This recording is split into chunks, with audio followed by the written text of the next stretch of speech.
livro ali, Os Domínios da Mediunidade, e nós já estamos no capítulo 18. Então, muita coisa que de repente eu vou falar aqui, talvez as pessoas que estão vindo pela primeira vez vão se sentir meio fora de sintonia. Mas, se tiverem alguma dúvida, levantem a mão, a gente dá a palavra. Quer fazer alguma pergunta, quiser fazer até alguma colocação, não tem problema não, tá? Nós estamos abertos para fazer esse diálogo. Eu não gosto muito de ficar falando aqui direto, não. Porque falando muito aqui você acaba deixando o pessoal insatisfeito. Bom, no capítulo 18, que a gente vai iniciar hoje, tem uma passagem que vai falar sobre capítulos anteriores. Aí eu coloquei esse finalzinho do capítulo anterior para se situar. Já que havíamos recolhido os apontamentos rápidos que nos propunhamos obter, e à vista disso, despedimos-nos do serviço supervisor, buscando um salão central para a continuidade de nossas abençoadas lições. O que significa isso aí, para quem está aqui hoje pela primeira vez? André Luiz, porque esse livro é o espírito André Luiz que ditou para Chico Xavier. São experiências na espiritualidade que eles estão fazendo, estudos, e eles estão visitando o centro espírita. E está fazendo um trabalho como nós aqui hoje, mais ou menos parecido com o que nós estamos fazendo aqui hoje.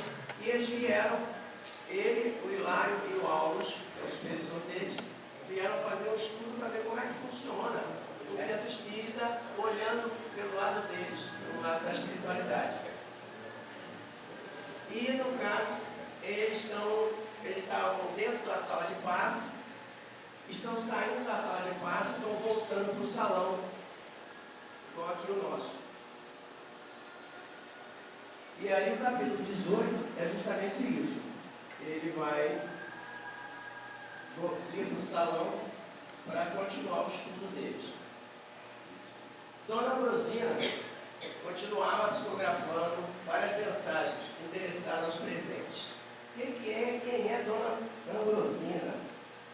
Dona Ambrosina é a médium que ficava sentada à mesa na direção, ela ficava psicografando mensagens da espiritualidade.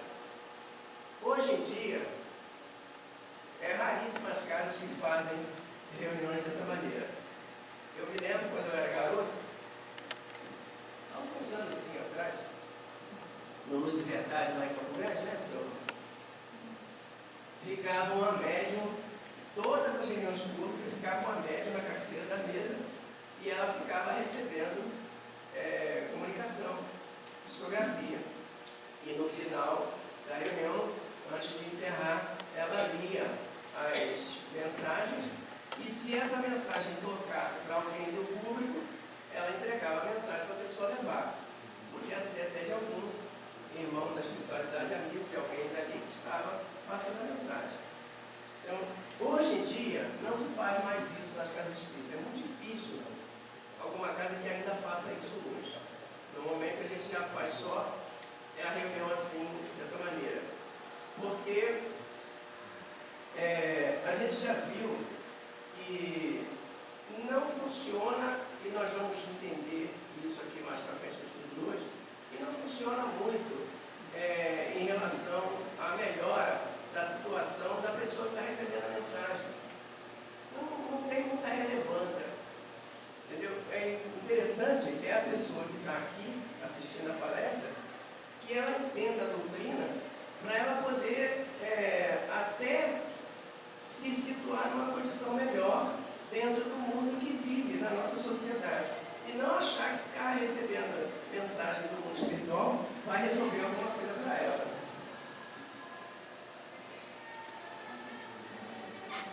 E um dos oradores sobre a influência de Benigno Mentor da espiritualidade salientava a necessidade de conformação com as leis divinas para que a nossa vida mental se refaça, fazendo jus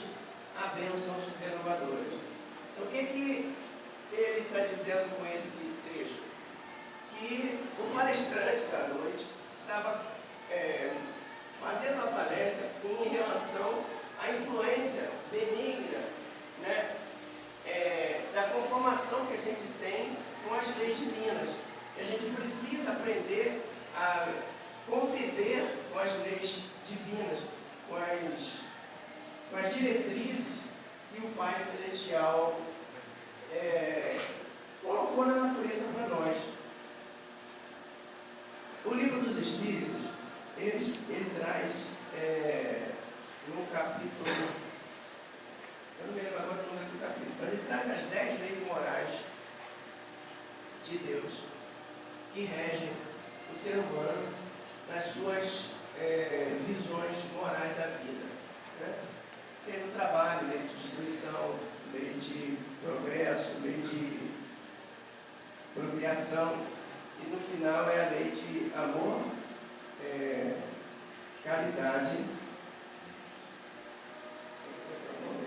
Esqueci agora, é uma lei que fala sobre o amor das pessoas.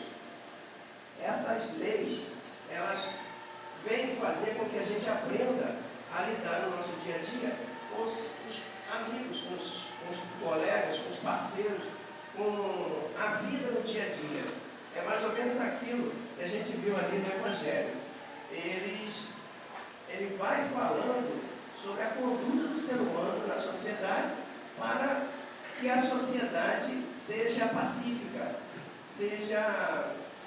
não seja selvagem no seu dia a dia. Porque, infelizmente, a gente sabe que a disputa, principalmente no mercado de trabalho, ela é uma disputa muito renhida e muito selvagem. Então, nós temos que aprender a conviver com essas disputas sem nos assuajarmos nesse dia a dia. E é isso que as leis naturais, as leis de Deus, elas vêm mostrar para a gente. Que nós precisamos ser mansos e pacíficos. Foi isso que Jesus mostrou para a gente. E é isso que o palestrante está passando para a plateia no salão, quando o André Luiz sai de dentro da grande face para o salão. Alguns encarnados, aí ele agora vai falar sobre a plateia que está assistindo, né? Alguns encarnados jaziam impermeáveis e sonolentos, vampirizados por obsessores caprichosos que os acompanhavam de perto. Entretanto, muitos desencarnados, de mediana compreensão, ouviam solícitos e sinceramente aplicados ao ensino consolador. Isso aí acontece muito, de a gente ter aquele sono na hora que a palestra está ocorrendo, o ensinamento está sendo passado. Nós temos essa dificuldade de aceitar algo que fere a nossa maneira de ser, a nossa conduta. Quando alguém fala que a conduta que a gente está tendo não é uma conduta sadia, você na mesma hora você já fica, como se diz na gíria, um pé atrás. Então, quando a gente está aqui na plateia, a gente tem que procurar lidar com o sono, porque isso é um subconsciente nosso que faz com que a gente comece a querer dormir para esquecer o que o palestrante está falando. E também, né, os nossos irmãos espirituais que nos obsidiam, que nos acompanham, né, mesmo que eles não consigam entrar aqui para tumultuar a reunião, eles, pelo lado de fora, eles, devido à sintonia, uma sintonia hipnótica, eles fazem com que o ser humano que está aqui dentro, ele durma para não aprender. Porque se o ser humano aprender, ele acaba se desligando dele. E o que o obsessor precisa do obsidiado para ou continuar com a vingança, se for um caso de ódio, ou então continuar usando aquele irmão para ele se fazer os vícios, as necessidades que ele não pode fazer como espírito, porque ele precisa de um corpo de carne para dar vazão aos seus vícios. E ele precisa daquele ser. Então, isso é ele e aquele ser encarnado. Se ele se desligar, se ele aprender a lidar com os problemas, se desligar do obsessor, ele vai perder a companhia. Então, eles trabalham em cima justamente para que a pessoa durma e não aprenda. Gabriel, de olhos percussentes e lúcidos, a tudo presidia com firmeza. Quem é Gabriel? Gabriel é o espírito de luz responsável por aquele centro espírita. Ele está na reunião, na espiritualidade, mas está prestando atenção em tudo que está acontecendo no salão do centro. Ele está atento nos mínimos detalhes, tanto dos encarnados quanto dos desencarnados. Ele fica vigiando a reunião acontecer, para que nada de problemático venha a ocorrer.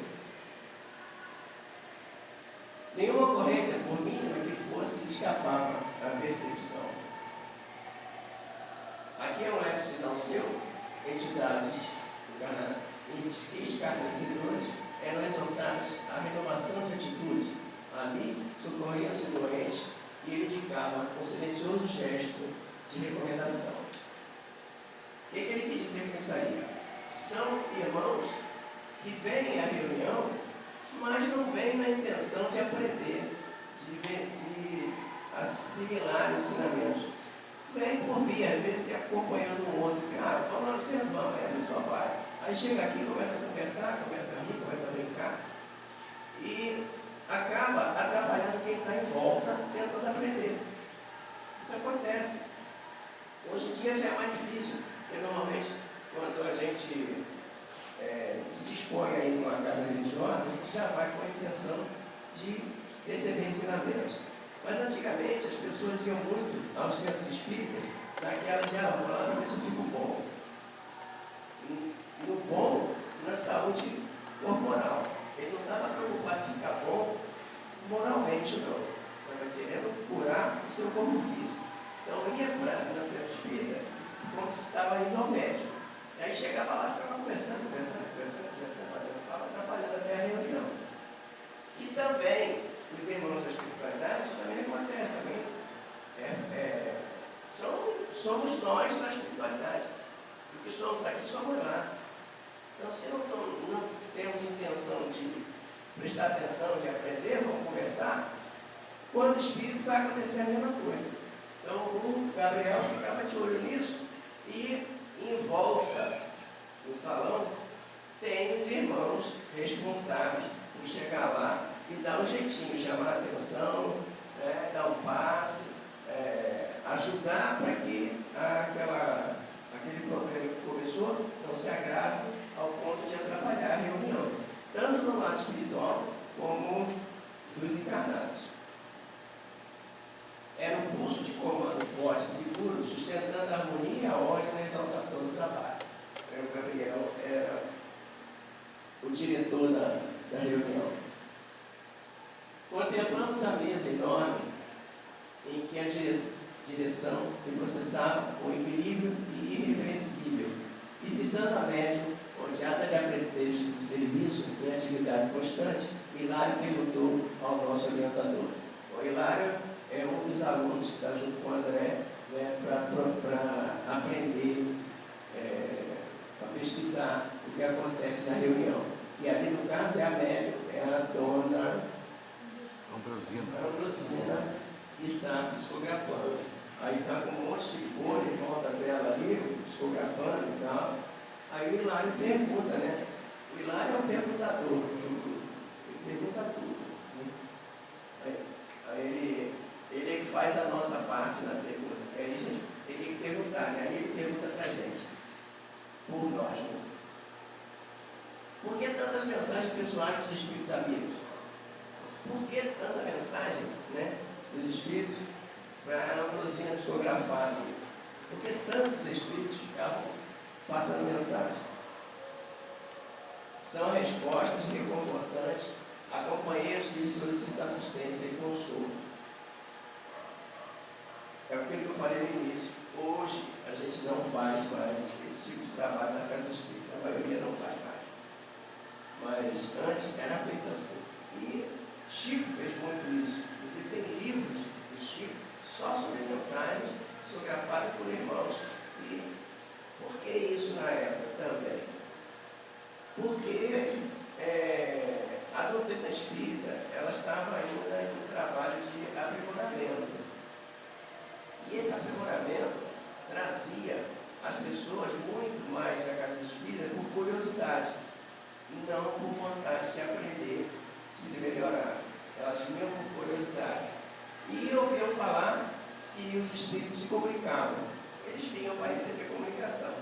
Então, quando na plateia as pessoas começavam a pensar fortemente, pedir uma comunicação de um irmão da espiritualidade, existia a possibilidade de que isso acontecesse. Mas Chico foi claro, em várias passagens ele falou, o telefone toca de lá para cá. Não adianta eu achar que daqui para lá eu vou chamar e ele vai vir. Passar a mensagem. Não funciona desse jeito.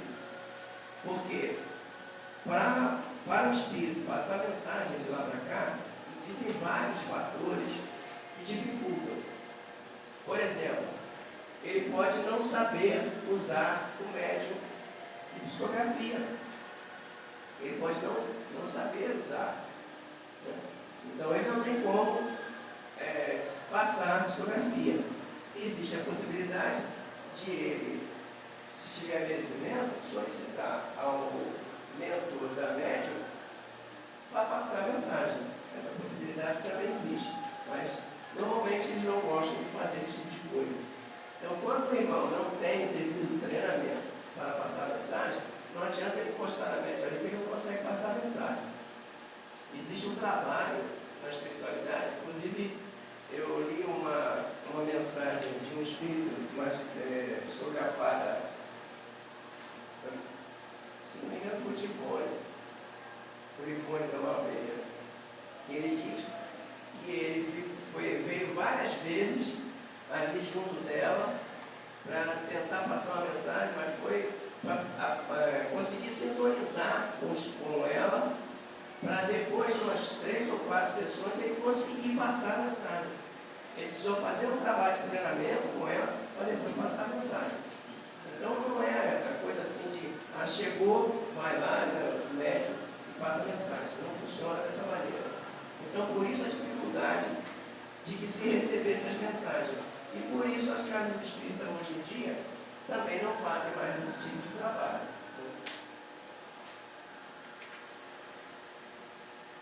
A essas respostas, continuou meu colega, traduzem a equação definitiva para os problemas que expõem. Esse é outra situação. A mensagem que vai vir vai resolver o meu problema? A mensagem que eu estou pedindo do irmão da espiritualidade, ele vai resolver o meu problema? Eu vou ficar satisfeito com aquilo? Aquilo vai me colocar numa condição melhor? Porque a gente está aqui para se melhorar. Se essas mensagens não trouxerem melhora para a gente, não tem finalidade. Né? E a gente vai conseguir, aquilo vai servir para a gente, nos melhorarmos. É essa o questionamento. Isso não, aclarou o assistente convicto. Entre o auxílio e a solução vai sempre alguma distância, em qualquer dificuldade. E não podemos esquecer que cada um de nós possui os seus próprios enigmas.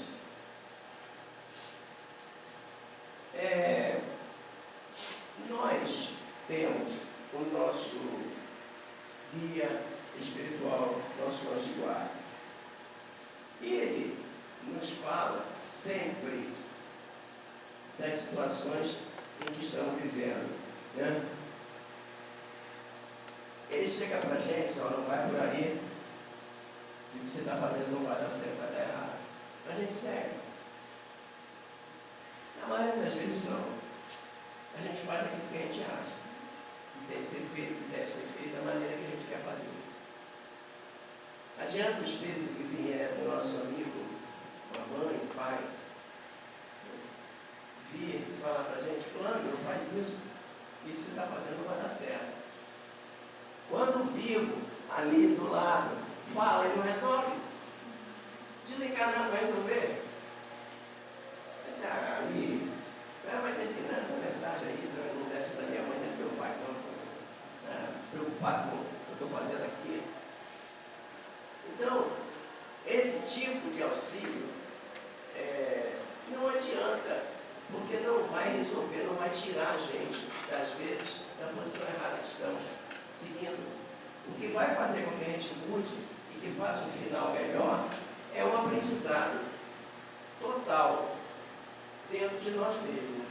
E isso, o único guia que eu conheço que dá certo, exato, dá certo, é o Evangelho. Se a gente seguir, não precisa seguir todo não, seguir 100%, não dá para a gente ainda não. Mas se a gente conseguir seguir 20% ali que Jesus colocou, a gente já está muito bem. Não há necessidade dessas mensagens e elas não vão surtir o efeito que a gente acha que vai, conforme o Alves falou ali para o Hilário. Se é assim, por que motivo o intercâmbio? Hilário era questionadora. Se é assim, se não serve para nada, entre aspas, né? Por que o intercâmbio? Por que a médium fica ali psicografando? Por que disso? Né? Se os desencarnados não podem oferecer uma conclusão pacífica aos tormentos dos irmãos que ainda se demoram na carne, por que a porta aberta entre eles e nós? Se eles não podem resolver os nossos problemas, por que a porta aberta entre eles e nós? Por que existe essa psicografia? Por que existem médiuns? Por que nós todos somos médiuns? Porque todos nós recebemos informação da espiritualidade. Uns mais ostensivamente, outros menos. Mas todos nós somos médiuns, recebemos.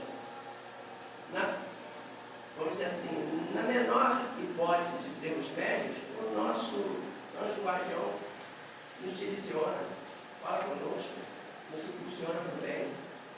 Nós somos médiuns todos. Por que esse intercâmbio?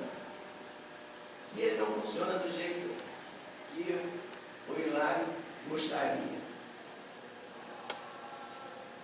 Não te esqueças do impositivo da cooperação na estrada de cada ser, disse Alves com gravidade.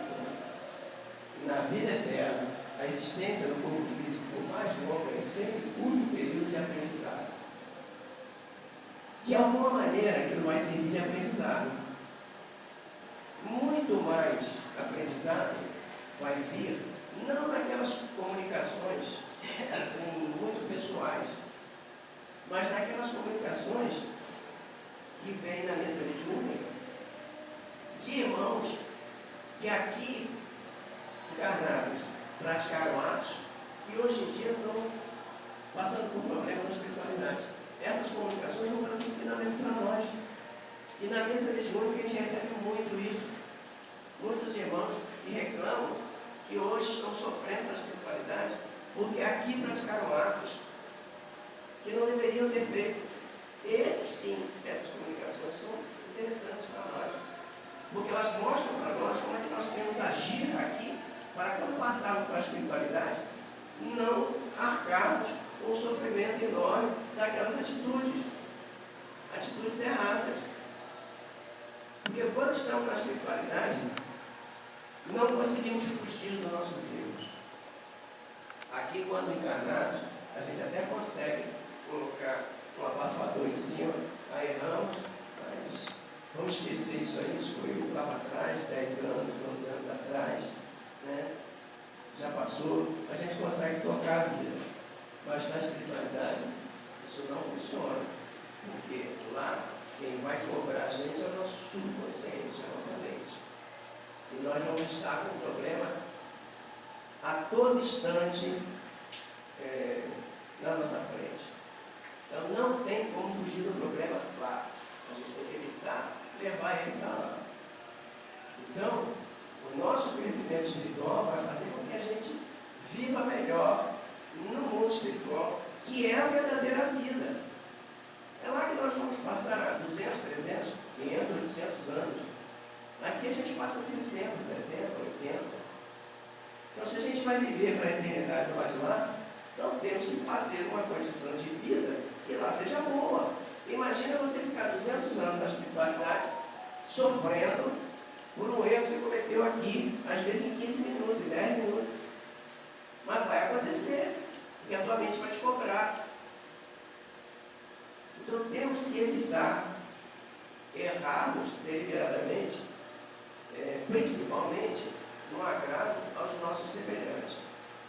O erro de agrado, o erro que vai trazer prejuízo para o nosso semelhante é um dos erros mais difíceis de você apagar da mente quando você está na espiritualidade. Por dois motivos. Primeiro, que a tua mente vai te cobrar. Não é? E segundo, existe a possibilidade de você ter arrumado um inimigo e na espiritualidade não tem jeito. Ele vai te cobrar, ele vai te afetar. Jesus disse, entre se relacione com o seu enquanto estás a caminho. Né? Porque quando estiver do lado de lá, a coisa vai ficar ruim. E vai ser dois cobrando, a tua mente mesmo e o irmão que vai estar do lado de lá te imprensando. E você moralmente não tem como reagir. Aqui, quando encarnados, a gente até reage a certas atitudes, né? Porque as pessoas não conhecem o nosso passado. Então, você fala algo, você grita para tentar se defender, porque você sabe que a pessoa não conhece você, o teu interior, ou não conhece os teus erros. Mas lá na espiritualidade, você não vai conseguir gritar não, porque ele vai dizer, mas eu te conheço, rapaz. Tu fez isso, e você vai, puxando e ele vai só montando. Então você tem que fazer algo aqui, você tem que trabalhar a tua vida aqui, para quando você chegar na espiritualidade, você chegar em condições de ser feliz. Porque nós fomos criados para a felicidade. Ninguém foi criado para sofrimento, não. Quem faz o sofrimento somos nós, com as nossas atitudes erradas. Deus nos criou para sermos felizes. Precisamos ser felizes. Trabalhar para sermos felizes. Deus quer que a gente seja feliz. Agora, o caminhar depende de nós. Ele colocou uma coisa na gente chamada livre-arbítrio. O tempo que eu vou levar para ser feliz, sou eu que tenho que decidir. Sou eu que tenho que fazer. O caminho sou eu que vou trilhar. Olhando por outro prisma, não haveria também uma necessidade dos espíritos que vêm fazer a psicografia ou vêm dar conselho, psicofonia, a necessidade dele praticar uma caridade, como se fosse um consolo? Eles não sentem essa necessidade de achar que está também querendo ajudar, de certa forma? É o próximo para slide. poder É o próximo slide. Não, mas está certo, é isso mesmo. Tem que ter uma finalidade. Ali por enquanto a gente traçou, vamos dizer assim, do lado mal. Mas tem que ter nada criado por Deus, foi criado por eu. Para a coisa errada. Tem que ter uma finalidade, né?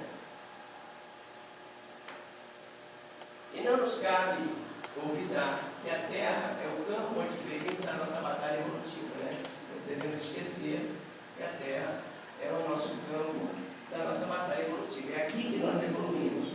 Quando ele fala, aqui nós, né, o campo, a Terra, é a nossa batalha evolutiva, ele não está falando só para nós encarnados, não. Ele está falando para os desencarnados também, está falando para o Hilário. Né? Vamos ver, quer ver? Dentro dos princípios de causa e efeito, adquirimos os valores da experiência com que estruturamos a nossa individualidade para as esferas superiores. Vamos criar condições para nos aprimorarmos para as esferas superiores. A mente, de verdade, é o caminheiro buscando a mente da angelitude, contudo, não avançará sem o auxílio. Ninguém vive só. Então, os ensinamentos vêm para colocar a gente também no caminho certo, para a gente evoluir, para a gente crescer e para nós melhorarmos o nosso mundo. Olha só, as mensagens que eles mandam para que nós melhoremos o nosso mundo, porque eles vão reencarnar. Eles querem reencarnar num mundo melhor.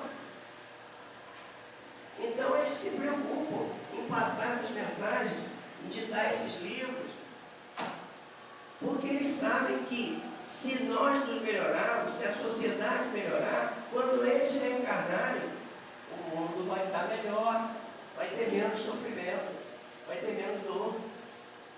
Então eles trabalham também com essas mensagens, né, para que nós mudemos a condição do mundo, porque a condição do mundo ele só muda se nós mudarmos o nosso interior. Né? Não existe como você mudar o exterior. Você não muda ninguém, você muda você mesmo. Então, para você mudar a condição do mundo, você tem que mudar o seu interior. E é essa a finalidade do intercâmbio entre o mundo espiritual e o mundo corporal. Explicou, Alexandre? Eu entendi que ele está perguntando se não seria uma forma da mensagem, ser uma consolação para quem está, e para ele um desabafo também serve como uma consolação, um desabafo, um pedido de perdão, um pedido de desculpas, que é um dos teores mais comuns das mensagens, é pedir perdão. Me perdoe, pai, porque se não te ouvi, perdoe, mamãe, porque eu não te ouvi, meu filho, te dei muito trabalho. Muitos teores das mensagens são desse tipo. Isso. E essas mensagens, o que elas indicam? Indicam que erramos e quando passamos para a espiritualidade, a mente nossa está cobrando. Aí ele está querendo pedir perdão ao pai por erros que cometeu. E essas mensagens são interessantes para os adolescentes para mostrarem para ele que o pai, quando fala com ele, não faça isso, meu filho, se você vai está indo pelo caminho errado, ele está te tentando ajudar para você, quando for para a espiritualidade, você fosse tranquilo, sem problema, e não ter que depois ficar desesperado querendo passar uma mensagem para o pai pedindo perdão. Né? É uma maneira de mostrar aos adolescentes, principalmente, e a nós todos, que a conduta nossa é fundamental para que sejamos felizes na espiritualidade. Os pretensos mortos precisam amparar os companheiros em estágio na matéria densa, porquanto, em grande número serão conferidos a novos percursos na experiência carnal, do reencarnar. É da lei que a sabedoria socorre a ignorância, e os melhores ajudem aos menos bons. Os homens, cooperando com os espíritos esclarecidos e benevolentes, atraem simpatias preciosas para a vida espiritual. E as entidades amigas, auxiliando os reencarnados, estarão construindo facilidade para o dia de amanhã, quando de volta à lista da festa. Entendeu? Então, esse intercâmbio mediúnico é fundamental para a evolução da humanidade. Eu já falei aqui da outra vez, vou repetir. No futuro próximo, não tão próximo talvez, o nosso nível de mediunidade vai ser tão grande que mais ou menos a maioria da população vai ser médium audival e vai ver os espíritos, vai lidar com eles no dia a dia. E eles estão preparando a humanidade para isso.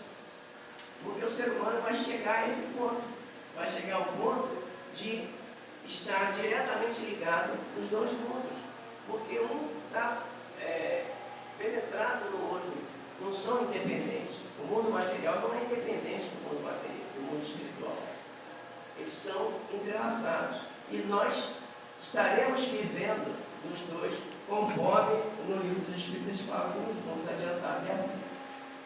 Uma das maiores prerrogativas da doutrina espírita, enquanto terceira revelação, é justamente essa comunicabilidade entre dois planos. E os médiuns do futuro não terão mais a mediunidade como ferramenta de resgate dos seus débitos passados, e sim como um mérito conquistado já lá na frente por tudo aquilo que fez. Ou seja, hoje nós entendemos que a mediunidade ela funciona como uma ferramenta de recuperação dos atos equivocados cometidos no passado. E aí Deus permite que a gente venha com a mediunidade mais dilatada para avançarmos no sentido de ajudarmos ao próximo. Daqui a algumas décadas à frente, esse tipo de necessidade não será mais imputado ao ser humano, porque os que já estão chegando entre nós já vêm com um cabedal moral bem mais avançado que o nosso.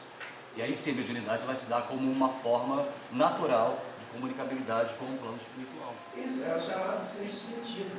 Nós levamos milhares de anos, entre milhares de milhões de reencarnações, para aprender os 5 sentidos que a gente já tem, né? Esse sexto sentido, que é a mediunidade, ele está sendo trabalhado para no futuro ser tão normal quanto você cheirar, quanto você sentir gosto, você ter tato, ouvir, ver. Vai ser da mesma maneira. Vai ser simples, como os 5 sentidos que a gente tem, vai ser o sexto sentido da mediunidade. E isso não tem jeito, tem que ser trabalhado aos poucos. No livro Evolução entre os Mundos, de André Luiz, ele mostra as milhares de encarnações que nós tivemos para conseguir aprender a ver, para conseguir aprender a escutar, aprender o tato, o paladar. Interessante que Jesus passou por todo esse processo que nós estamos passando hoje. E hoje, há 4 bilhões e meio, ele é o governador da Terra. O que nos outorga a possibilidade, daqui a 5 bilhões de anos, mensurados de uma forma mais tosca, nós sermos Cristo em algum planeta. Ou seja, ele passou por todas as experiências humanas que nós ainda estamos atravessando. Exatamente.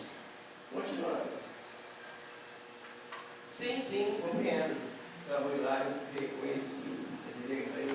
reconheceu a necessidade da mediunidade, das comunicações entre o mundo espiritual e o mundo físico. Entretanto, colocando-me na situação, olha só, Hilário é fogo. Entretanto, colocando-me na situação da criatura vulgar, recordo-me de que no mundo habituamos a esperar do céu uma solução decisiva e absoluta para inúmeros problemas que se nos deparam. Jesus vai voltar. Estou mais ouvindo hoje em dia.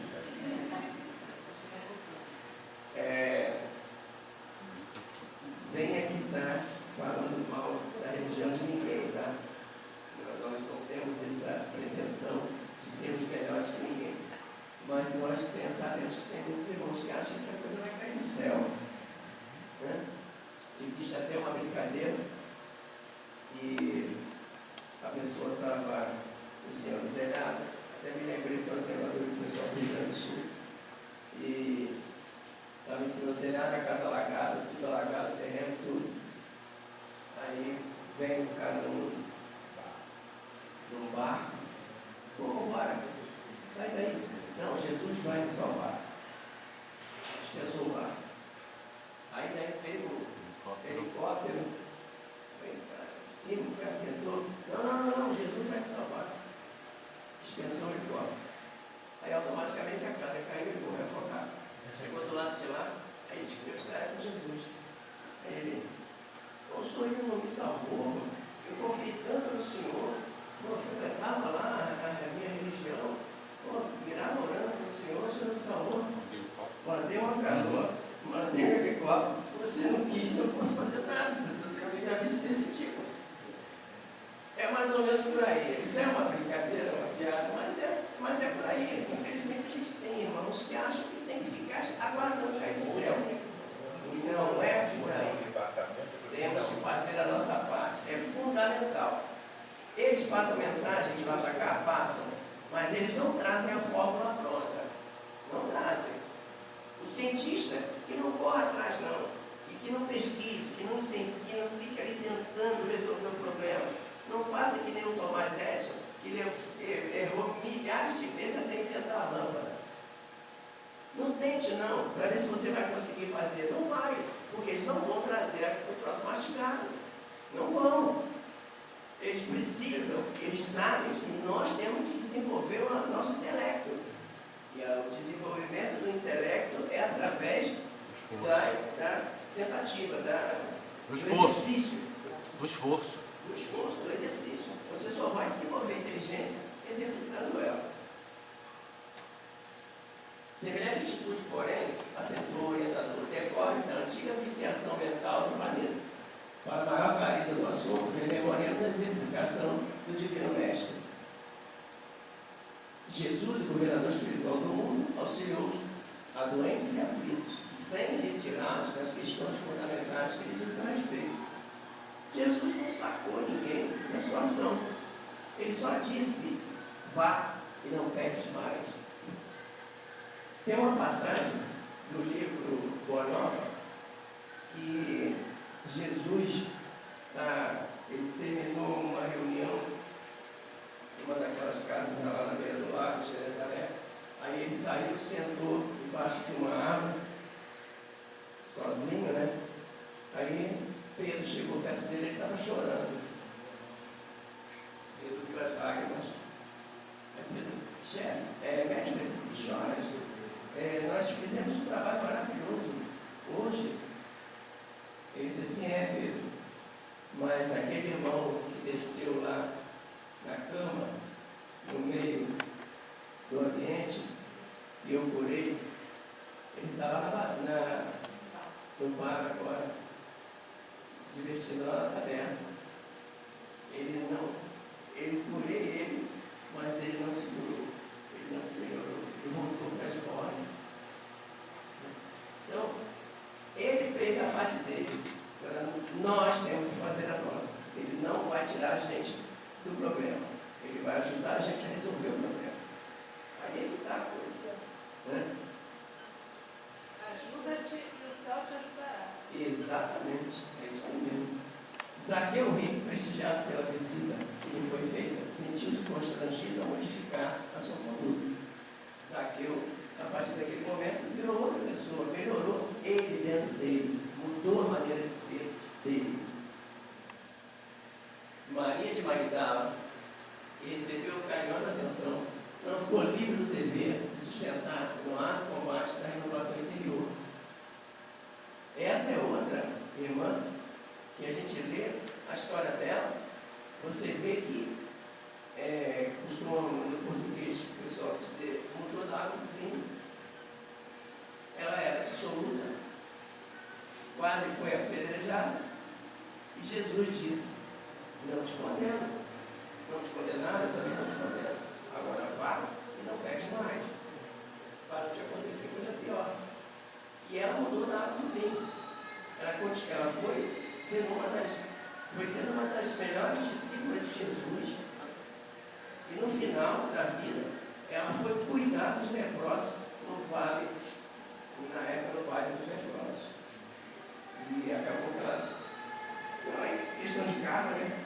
Ela contraiu a doença, justamente também para, eu acredito, né, para acabar de limpar o perispírito dela, né?